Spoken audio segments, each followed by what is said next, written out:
So we have here another example of integration by parts. We have integral of x, sine x, cos x, dx.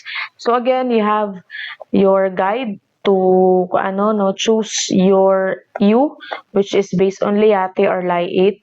This is logarithmic, inverse, trigo, algebraic, trigonometric, at exponential. So we have here algebraic and trigo. So with that, you can choose your u na si x. Okay, because algebra na una siya kaysa ni trigo. Then the derivative of your x is dx. Then the rest ana, automatic, if this is your u, the rest ana, dv na siya. So that's your dv is si sine x, si sine x cos x dx. So kini siya nga part dire ato man ang kini siya derive nato. So this part here na siya i-integrate, so that's v. But take note, before nato na siya i-integrate di, we have to apply the mga trigonometric identities, no? So it's good jud if we know trigonometric identities. So let's recall na sine 2x is actually equal to 2 sine x.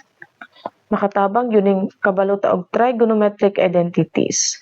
That's why I don't know why giwala siya sa college, gibutang dito sa mga track. So let's divide it by 2, both sides. So ang sine x cos x is just equal to sine 2x over 2. So pwede na siya nga, instead nga kini imong i-integrate nato si sine, ano sa naman akong ballpen ay? Sine 2x over 2 dx.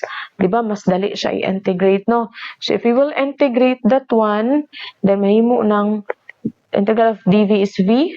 Then, ang integral ani is negative cos 2x.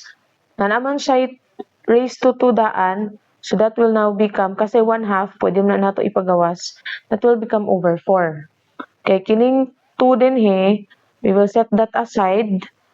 Then the integral of sine 2x is negative cos 2x over 2.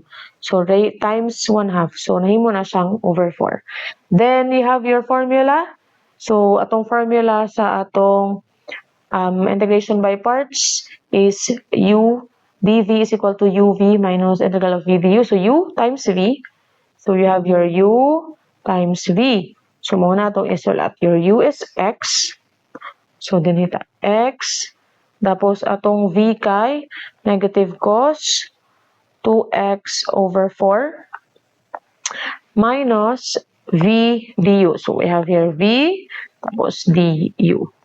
Okay, so let's copy it again. Negative cos 2x over 4 tapos dx. Then, we have here negative times negative. May mo na siyang positive. So, let's rewrite.